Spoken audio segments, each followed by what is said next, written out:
Il y a plein de boîtes en fait qui devraient juste pas aller lever des fonds avec des VC parce qu'ils cochent juste pas. Ça peut être des très bons business au demeurant, mais juste ils cocheront jamais les cases de ce que eux attendent, quoi. C'est une erreur que font les entrepreneurs, c'est de pas suffisamment se renseigner sur c'est quoi le modèle du venture capital, comment eux fonctionnent, c'est quoi leurs intérêts. Et à un moment donné, quand tu joues à un jeu, c'est aussi important de comprendre ses règles et de comprendre les gens qui vont te financer, c'est quoi leur manière de réfléchir, quoi. Et il y a beaucoup d'entrepreneurs qui sont un peu égocentrés à ce niveau-là et qui comprennent pas fondamentalement l'intérêt des gens en face. Ce qui est important de préciser déjà, c'est que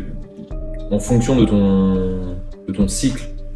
de développement sur ta société, tu as des agents qui vont financer des typologies de niveau un petit peu. Donc au début, tu vas plutôt avoir des business angels où tu vas aller chercher des petits tickets pour de l'amorçage. Et à mesure que tu vas évoluer et que les montants que tu veux lever vont grossir, tu vas parler à des acteurs qui sont de plus en plus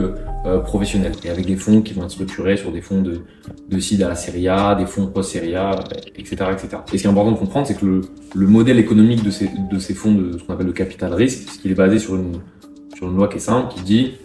la magnitude de mon succès doit effacer le volume de mes échecs. Donc historiquement, c'est un peu en train de changer, mais historiquement, leur logique c'était, en fait c'est pas grave si je me trompe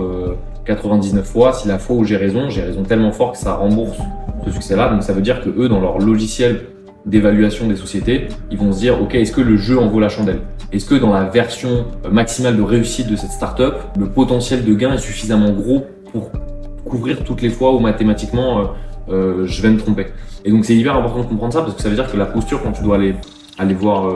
les fonds, c'est de comprendre que eux ont ce logiciel-là et comment tu te positionnes par rapport à eux pour leur faire comprendre que tu es un potentiel big winner